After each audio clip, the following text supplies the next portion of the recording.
Bienvenidos al podcast AdTech desde cero. Aprende el ecosistema publicitario enfocado especialmente en quienes buscan crecer en el ecosistema digital.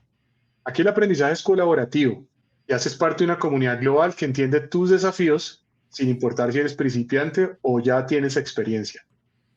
Soy Álvaro Cuesta y hoy les voy a invitar a una conversación sobre pensar diferente, sobre preguntar, sobre el pensamiento crítico. Invito a la conversación a Edison Duarte. Edison, buenos días, ¿cómo estás?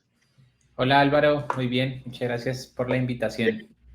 Pues Edison, en AdTech desde cero buscamos desarrollar habilidades para todas aquellas personas que quieren participar del ecosistema.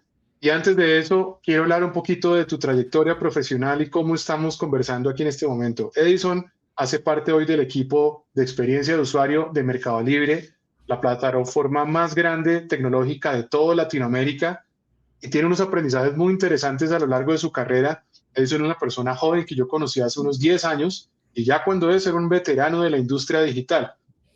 Y Edison, con esto quiero iniciar nuestra conversación y es, cuénteme desde su trayectoria por qué es importante aprender preguntando y desafiando las ideas que tenemos de las cosas. Eh, bueno, yo creo que preguntarse el porqué de las cosas que uno hace que el resultado que uno entrega tenga un significado totalmente diferente. Creo que laboralmente, o al menos el modelo de educación también en el que uno estudia industrias como creativas en un país como Colombia, lo sesga uno a aprender a hacer caso, como que uno Sí, entra al sí, mundo totalmente laboral cierto. con eso, ¿sí? Uno entra como con el mindset de, no sé, soy nuevo, soy joven, tengo que hacer caso y guardar silencio y no cuestionar, sino como obedecer y entregar lo que me van pidiendo. Eh, entonces, cuando uno comienza a salirse o las personas que buscan salirse de ese patrón son las que normalmente comienzan a tener un tipo de visibilidad o de impacto en el lugar en el que están, porque lo que están haciendo es cuestionar y al cuestionar vienen cosas como retar la solución que tal vez le están trayendo a uno, porque uno ve que puede haber otro camino, pensar más creativamente, porque si uno se sale un poco del como el margen que le ponen para pensar, para trabajar, para ejecutar, uno lo rompe, pues como que uno se da cuenta que el mundo es un buffet, ¿no? Y como que hay mil cosas para escoger y para pensar y para explorar, y eso ayuda mucho. Para mí creo que en general es eso, el cuestionarse abre la puerta a la creatividad. Edison, una de las cosas que a mí me sorprende mucho de conocer su historia, que ya vamos a pasar un poquito por allá, es que cuando usted estaba haciendo ciertas cosas en sus 18 años, yo básicamente no tenía ni idea de muchas cosas del mundo profesional y usted ya estaba ubicado, estaba en una nueva industria, estaba ya participando de cosas que a mí me tomó por lo menos 5 o 6 años hacer adicionalmente. ¿En qué momento, en qué estaba pensando usted en esa época? ¿Qué lo invitó a romper como ese paradigma y lanzarse cuestionando desde el inicio? Porque yo sé que una de las cosas que usted hizo desde el inicio fue cuestionar ese status quo y entrar en la industria creativa en una agencia de publicidad siendo tremendamente novato. Sí, yo entré como practicante al mundo publicitario, o sea, entré a hacer mis prácticas cuando yo iba en la mitad de la carrera y eso creo que me ayudó también mucho porque como que creo que el mundo profesional se construye a través del esfuerzo que uno haga, de lo dedicado y lo creativo que sea, pero también se construye mucho con los lazos que uno genera, como ese networking que uno puede ir como construyendo de a poco. Eh, y creo que eso fue valioso para mí al inicio, como encontrar mentores en ciertas áreas y en ciertas como cosas que yo quería explorar y que no sabía. Entonces, estar ahí joven fue eso, fue gracias a lazos como de universidad, a lazos también como de ese mundo que uno iba creando como en el gremio, pero era un niño, esa es la verdad, y pues uno entrar como un niño a un gremio en el que normalmente eh, a lo que uno aspira a ser son personas que llevan 8 o 10 años ahí, pues es complejo, pero al año y medio, casi 2 años de yo haber entrado ahí, logré pasar a ser director de arte. Y eso creo que fue la mezcla de muchas cosas. Yo no creo que hay como una cosa que uno hace para que esas cosas pasen, sino es como la mezcla de la curiosidad, ser dedicado y pasar muchas horas haciendo una misma tarea hasta que uno se comienza a volver mejor en ella, pegársele a gente que uno sabe que es mucho mejor que uno. Creo que uno nunca va a mejorar si no se está retando contra alguien que uno considera que está en un lugar en el que uno en algún punto quiere estar. Oye, Y suerte. una pregunta aquí es, ok, habló ahorita usted logró tener el chance de un mentor en ese momento.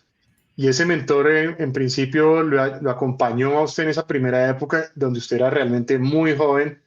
eh, pero se me ocurre aquí pensar ese mentor, ¿qué fue lo que hizo por usted que lo cuestionó? O cómo ocurrieron esas primeras de cambio con ese primer mentor? En dónde empezó usted a darse cuenta que ser preguntón, digamos, ser un poco insolente, funcionaba, ¿no?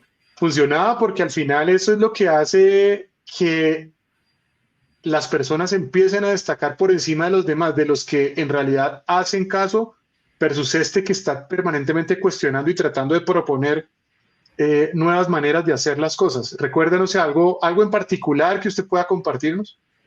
Yo creo que, bueno, ahí creo que parto la respuesta en dos. Por un lado, creo que tuve varios mentores, o sea, no fue un mentor, sino creo que hubo diferentes personas que me empezaron a enseñar o a guiar en diferentes habilidades que yo no poseía en ese momento. Entonces, por un lado lo hicieron a través de darme libertad, como de la confianza y de qué tal si hace esto, y querer hacerlo uno también, pero también desde empezar a enseñarme cómo veían ellos mi tarea desde su rol, como no era la visión de alguien que estaba en mi misma área, sino era como un input también de alguien que hacía algo muy diferente a lo que yo hacía y me hacía entender cómo generaba impacto mi trabajo. Entonces, creo que fue por ese lado como lo que más me inspiró. Y también en qué momento me empecé a dar cuenta que funcionaba, digamos, poco la irreverencia, llamémoslo.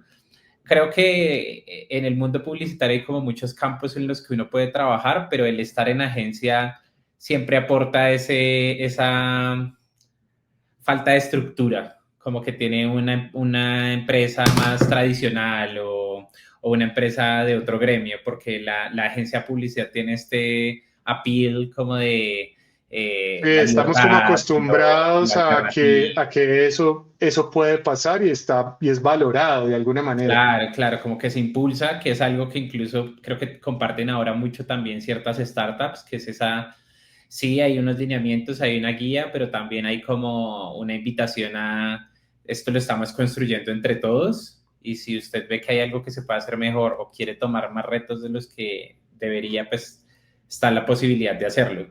Entonces creo que también en ese punto al darme cuenta como, acá no es como la empresa que hay que pasar por una burocracia de ir escalando y no, si tengo una idea, la voto La y si lanza, funciona, sí. funciona, ya. O sea, esto básicamente es un momento en que usted no sabía qué pensar de esa confianza de sus mentores y después de que usted entendió que tenía esa confianza, el siguiente paso fue entender cuál era el impacto del trabajo que usted estaba haciendo para poderse destacar y mencionarlo más. Es algo como ese estilo, ¿cierto?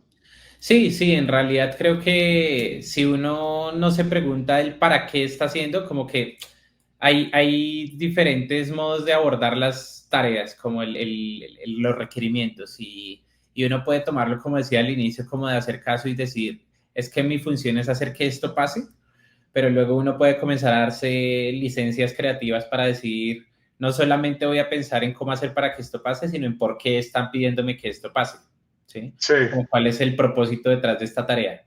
Y al hacer eso creo que el mindset cambia mucho, como cuando uno empieza a ser crítico de los porqués y los para qué, es cuando se abren muchas respuestas y tal vez llevar las tareas es mucho más claro de lo que uno tenía y puede hacer cosas más grandes, o al menos si no está en las manos de uno hacerlo, si abre uno la conversación y se mete uno en conversaciones que en teoría uno no debería estar, ¿sí? Como con roles en los que raramente invitan, no sé, a un diseñador, a un creativo, a ese tipo de cosas, y eso abre como otros caminos que uno no ha explorado.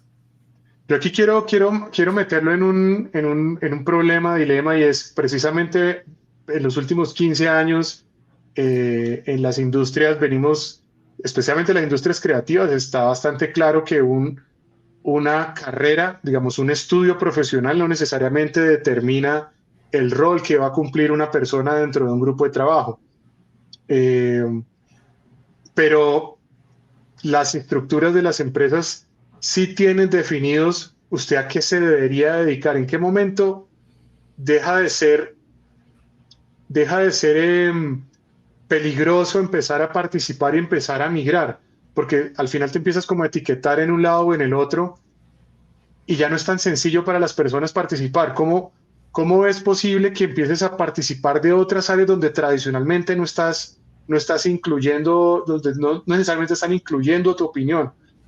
Pues porque en realidad es ahí donde empieza el problema de preguntar, ¿cierto? Y es hasta dónde puede ir uno y hasta dónde lo dejan a ir uno. Hay un punto donde uno encuentre ese momento. No sé si te suena algo de ese estilo.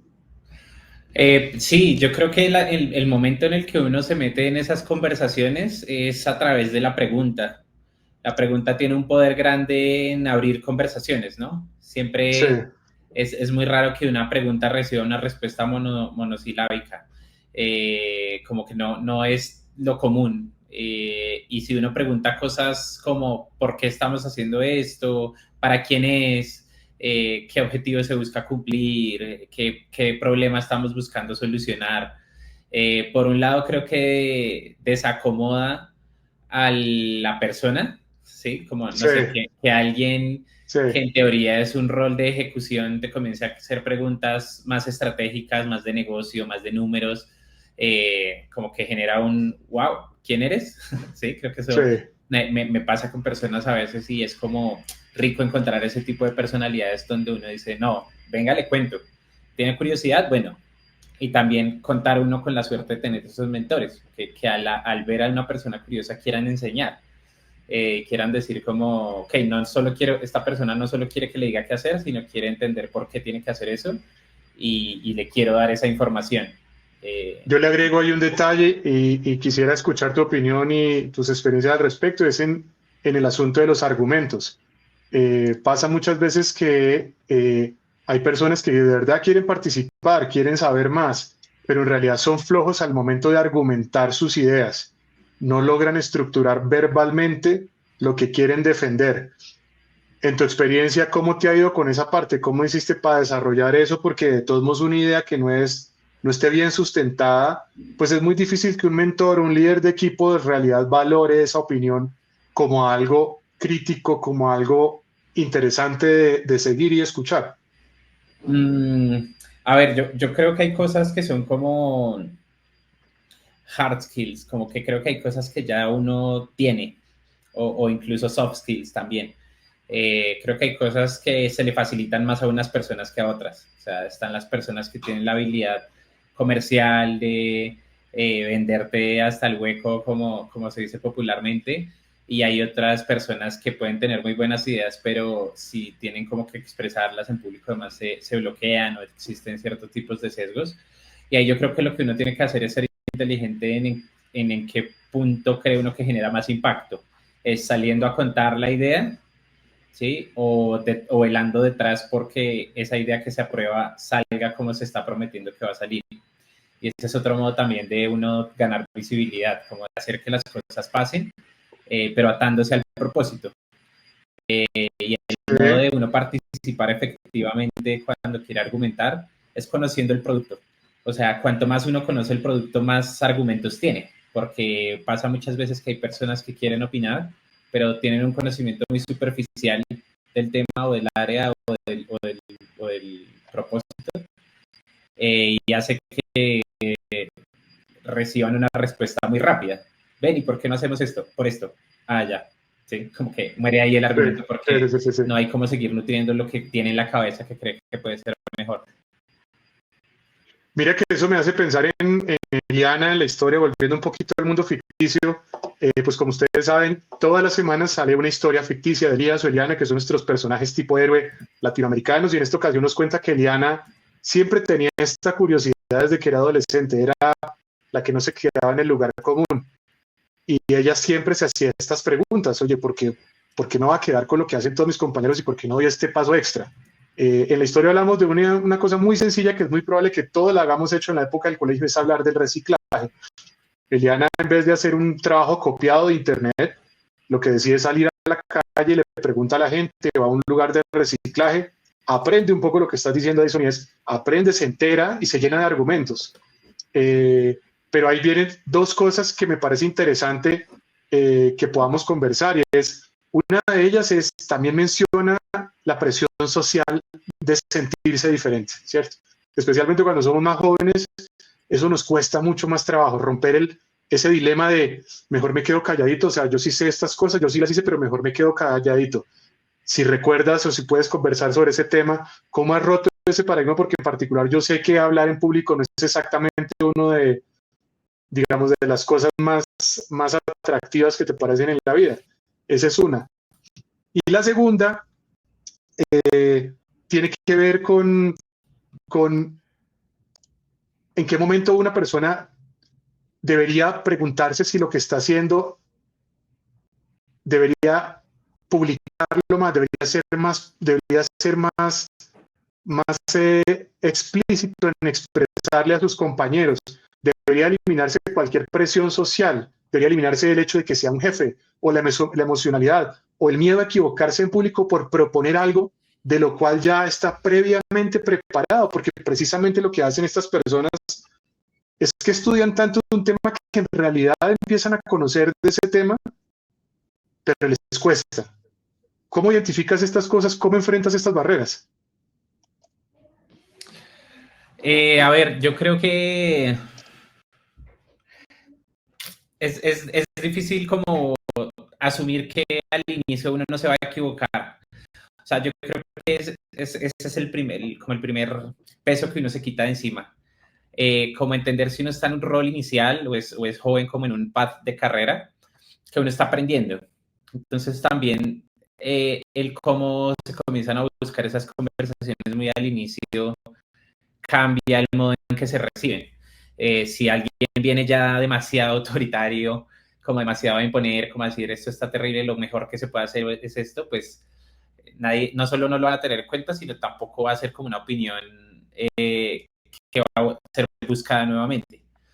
Entonces creo que si las preguntas vienen desde el autoconocimiento de, miren, yo estoy aprendiendo, pero no sé si es lo correcto lo que va a decir, estuve pensando en esto, como que todo ese tipo de cosas ayudan a que ese miedo a no ser escuchado por ser el nuevo, por ser el junior, por ser el que se está arrancando, como que se disipan un poco, porque uno parte de un ejercicio de reconocer que uno no sabe y que está aprendiendo, pero que quiere aprender y que eso es lo que está tratando de mostrar. Sí. ¿Sí? Y luego, nada, yo creo que es también ese peso a no querer hacer las cosas por figurar, como a lo que uno busca al final o no debería ser visibilidad porque sí, como ser el que es tenido en cuenta, ser el que es visto, sino lo que uno quiere es volverse mejor. Como que si todo viene desde un deseo de mejorar, de hacerlo mejor en el rol, creo que también eso hace a que la frustración cuando algo no sale como uno espera no es tan dura, porque no hay un ego de por medio, sino es como un afán de conocimiento, como una sed de aprender. Y eso ayuda también mucho como a bajar la presión. Maravilloso. Edison, vuelvo aquí en el caso de la historia ficticia de Eliana, después de pasar todas estas épocas de su colegio y cuando empieza a entrar en las primeras de cambio de su primer trabajo, lo que nos cuenta la historia es una situación que personalmente yo la he vivido muchas veces, y es básicamente meterme donde no nos han llamado, ¿cierto? Es decir, el jefe de esa hipotética agencia lo que dice es, hay que aprender a usar esta cosa nueva, ella es muy nueva en la organización, en principio eso no le corresponde, no es su obligación, pero ella no puede evitar decir que ella es capaz, decir que ella quiere aprender de eso, se lanza, digamos, se regala de alguna manera. Y ese aventarse, lo que le permite a ella es construir esa primera relación con su primer mentor, pero también permite empezar a destacarse y darse cuenta de que lo mismo que decías ahorita, prepararse para algo, hacer ese esfuerzo extra, es importante para seguir adelante. Entrando un poco en tu carrera, yo quisiera que nos hablaras de esos primeros obstáculos que tú tuviste que vivir. Por ejemplo, desde el momento de la agencia, tú hiciste una transición al mundo de los medios de comunicación y de los mundos de los medios de comunicación hiciste una nueva transición a una tecnológica como Mercado Libre, que es un mundo transaccional completamente diferente al mundo publicitario. Me imagino que en cada una de estas transiciones hay este tipo de barreras que median por cultura, por personas, por roles que ejecutas. Cuéntanos algunas historias sobre ese tema. A ver, pues yo creo que hago parte de una generación que ya empezó a romper lo tradicional del mundo laboral, y es que uno duraba, o la gente duraba antes en un mismo trabajo 8, 10, 15, 20 años. Como que yo empecé a ser parte de una generación que al segundo o tercer año empieza a pensar qué pasos quiere seguir dando en el lugar en el que está, o si quiere dar otros pasos fuera. Y si uno es parte como de esa mentalidad y está en el mundo publicitario, uno tiene algunas alternativas, ¿no? Está seguir en agencia, o está irse como a una in-house, como al equipo de marketing de una empresa, o está ser independiente. ¿Sí? Como que son los tres caminos que normalmente uno tiene como a disposición en el mundo publicitario. Pero pues creo que uno sí lo que va adquiriendo no es roles, como que no son cargos que uno va teniendo, sino lo que va ganando son skills y habilidades de cada trabajo en el que está.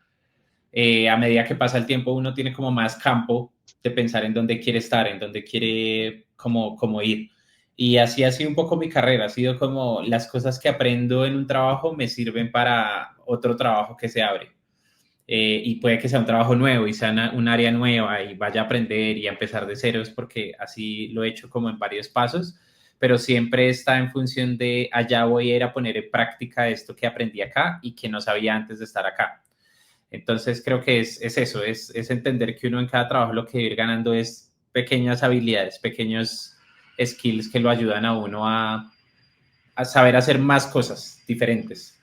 Si hoy tuvieras que hacer un listado de 3, 4 habilidades que tienen que ver con esto que hablamos hoy, del poder de preguntar adecuadamente, de pensar diferente, ¿cuál sería ese listado tuyo que te ha permitido como seguir esa evolución profesional?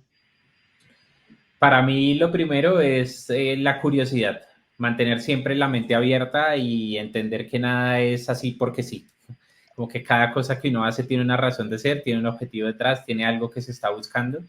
Y si uno logra entender eso a través de la curiosidad y de ser, sí, curioso, valga la redundancia, recibe muchas más herramientas como mentales.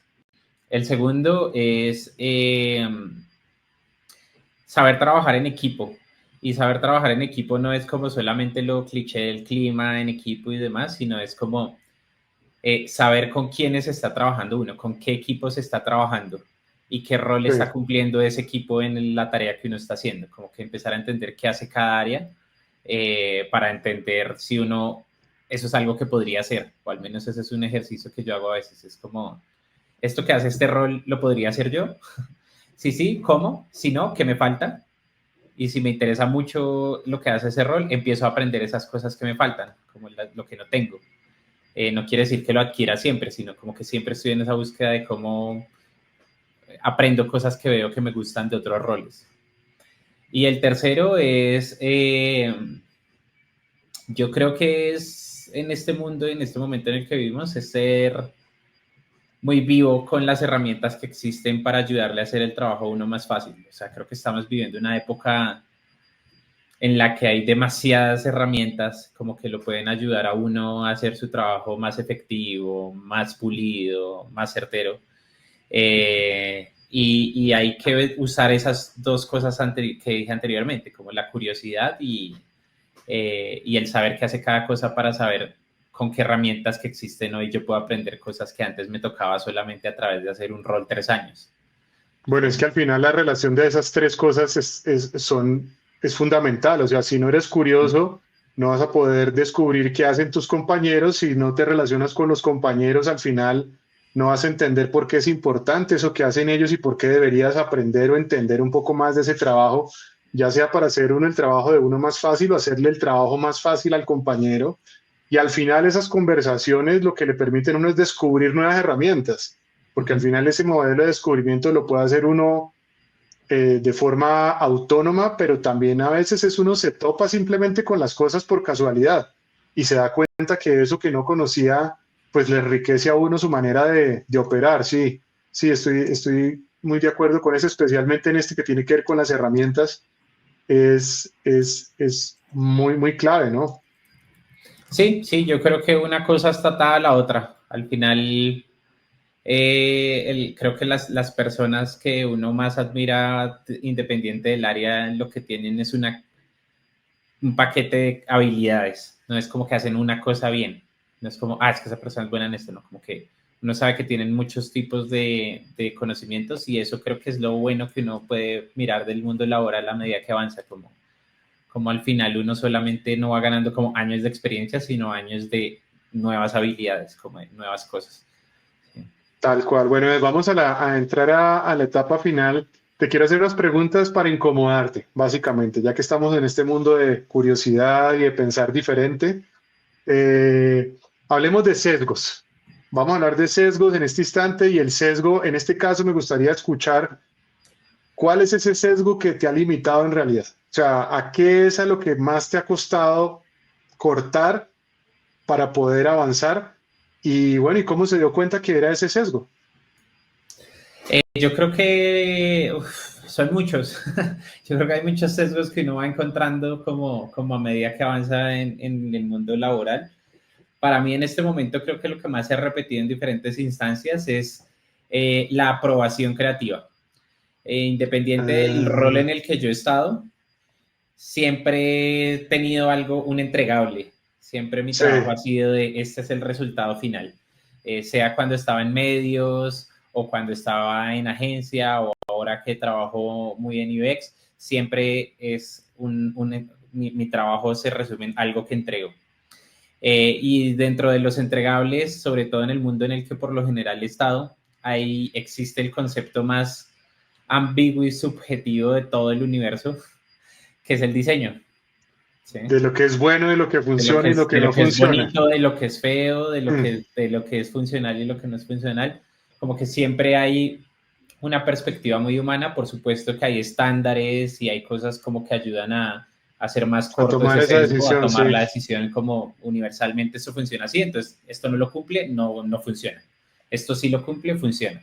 Y luego ya entra en lo subjetivo de me gusta, no me gusta. Entonces creo que la aprobación siempre es algo que es un sesgo, o sea, independiente si uno no está en esta industria, uno siempre quiere que el jefe le apruebe las cosas, ¿no? Como Sí, que esté uno contento, quiere, digamos, sí. claro, uno quiere recibir ese aval de esta persona cumple y le apruebo su trabajo. Entonces creo que ese puede ser un sesgo porque si uno lo descuida, a veces uno puede no saber si lo que está haciendo es lo que le están pidiendo y ya, o lo que es lo mejor que se puede hacer. ¿Sí? Sí. Si es la mejor solución posible a un problema y es donde uno tiene que romper el sesgo, o sea, saber y decir, mira, me estás pidiendo esto, pero lo analicé, lo revisé, miré números, hice este ejercicio, comprobé que tal vez por esto no es la mejor solución, me parece que podemos ir por este camino. Y Y ahí ahí es donde está. se acaba de relacionar con mi siguiente pregunta y es el asunto de consenso o conflicto en equipos de trabajo. Te doy mi opinión. Yo en general siempre promuevo algo así como una discusión creativa, una discusión de ideas, de enfrentar antes de tomar una decisión. En el día a día tuyo con tus equipos de trabajo, ¿por cuál camino te vas? ¿Conceptos, conflicto? ¿Por qué? Actualmente yo creo que trabajo con los dos modelos. Lo que más se busca o lo que más se impulsa es el conflicto intelectual, ¿no? O sea, debatamos con argumentos, con racionales, con objetivos, con números, como tengamos una conversación entre áreas que nos ayude a entender el problema en todas sus aristas y definamos entre todos cuál es la mejor solución. a este problema o a este dolor. En ese conflicto intelectual puede entrar el consenso, porque el conflicto intelectual puede ser infinito, Sí, ¿sí? Hay momentos y en hay los fechas de que entrega. hay fechas de entrega, hay deadlines, hay que arrancar, hay que repartir tareas. Entonces hay un punto en el que el conflicto intelectual es pisado por el consenso porque entran los conceptos como el 90-10, ¿no? El 90% puede estar en el conflicto intelectual, pero hay un 10% que es el tomador de decisión. Sí, Y si los que están en el 90% no llegan a una conclusión de ese conflicto intelectual o están en debate, pues ese 10% llega y ayuda a destrabar y a decir desde más arriba, con una visión aún más amplia, cuál es la mejor solución. Y ahí está sí, el consenso. Ya, sí, sí, consensuamos en sí, que esta es la mejor. tal cual.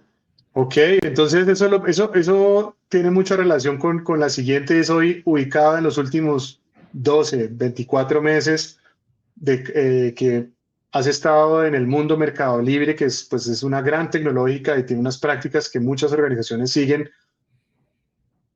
¿Qué ha aprendido por equivocarse y no preguntar adecuadamente? O sea, hay un momento que recientemente puedas contarnos en donde hubieras dicho, debería haber preguntado esto y por miedo, por sesgo, por pereza, por qué sé yo, cualquier otra razón, no preguntó en ese instante y luego de un tiempo dijo, debería haberlo hecho y no lo hice. Digamos que algo así súper puntual, no, pero creo que son experiencias que pueden pasar frecuentemente en modo de como esta vorágine de siempre estar creando algo que esté como eh, solucionando la mayor cantidad de problemas en el menor tiempo posible. A veces pasan cosas como entender el problema, ¿sí? A veces como que llega el pensamiento de que se está buscando la solución ya y existen fases como del scoping, que es como entender ampliamente a qué se quiere llegar, delimitar el problema, buscar como el camino, cómo se va a medir si es efectivo o no. Pero a veces si uno se salta esa fase o no la hace con el nivel de rigurosidad necesaria, pues hay luego reprocesos, ¿sí? Porque tal Sí, vez el problema no se está atacando de la mejor manera o la solución que se usa no está solucionando el problema directamente. Creo que eso es lo que más frecuentemente puede llegar a ocurrir en un modelo de trabajo ágil. sí, en este caso, para cerrar ya la conversación, Edison, del mundo Mercado Libre, ¿qué recursos podríamos compartir en la audiencia para entender, digamos, las prácticas comunes que se usan al interior de la organización en equipos como el tuyo, que son equipos más del lado del desarrollo y de experiencia de usuario, u otros equipos que están más asociados a publicidad, pero que la gente que hoy no haga parte de la organización pueda, de alguna manera, darse una idea de estas prácticas que se usan al interior que promuevan, digamos, el éxito de los productos, el éxito de los servicios? No sé si nos puedes compartir alguna información sobre ese tema. Yo creo que son muchas cosas, creo que se cuenta con gente con habilidades muy buenas, o sea, creo que hay muy buen talento de todas las áreas. Creo que es una empresa que ha logrado capitalizar muy bien el talento humano en conocimiento, en el lado humano también. Eso ayuda a que tener conversaciones difíciles y demás sean cosas no tan dolorosas o que se vuelven un dolor realmente, un problema, porque pues hace parte de todos entender que entre todos se está buscando siempre lo mejor, como la mejor experiencia. Bajo eso se trabaja también con un modelo ya que como que se llama como el beta continuo, ¿no? Que es como siempre estamos en Ah, pro beta de, continuo. siempre estamos en pro de mejorar, siempre tenemos la mentalidad de que porque algo esté hecho de cierta manera, lleve funcionando hacia 2, 3, 4, 5 años, no quiere decir que no puede funcionar de otra. Como que siempre estamos en pro de buscar cómo hacer mejor, iterar, iterar, iterar. Como entender que los productos y así como los usuarios están en constante cambio y lo que hoy resuelve el problema mañana puede que no y hay que volver a visitarlo. Como tener siempre la mente abierta a seguir explorando. Creo que eso es gran parte como lo que se vive. Edison, creo que con este tema del modelo de beta continuo cerramos la conversación por el día de hoy. Te agradezco mucho el espacio que compartirás un poquito de este tema que fue hoy un poco más filosófico que técnico, pero me parece que la capacidad de preguntar adecuadamente es algo muy importante que construye mucho en, digamos, en las carreras del mundo arte, de todas aquellas personas. En general, la industria publicidad es una industria donde se valora mucho al que pregunta, donde se valora mucho al curioso, al que piensa diferente, y el que puede debatir con argumentos y sustentar ideas, no necesariamente verbales, pero puede sustentarlo con datos, con tablas, con trabajo, con acciones. Y creo que preguntarnos, la importancia de preguntar era muy importante para esta comunidad. Muchísimas gracias por la conversación. Te invitamos a seguir muchos más de estos recursos y un mensaje de cierre para la audiencia. No, nada, curiosidad siempre activa, mente siempre abierta y tener la disposición para hacerlo mejor. Creo que esa es la base. De resto, nada, muchísimas gracias por la invitación al espacio. Hasta luego.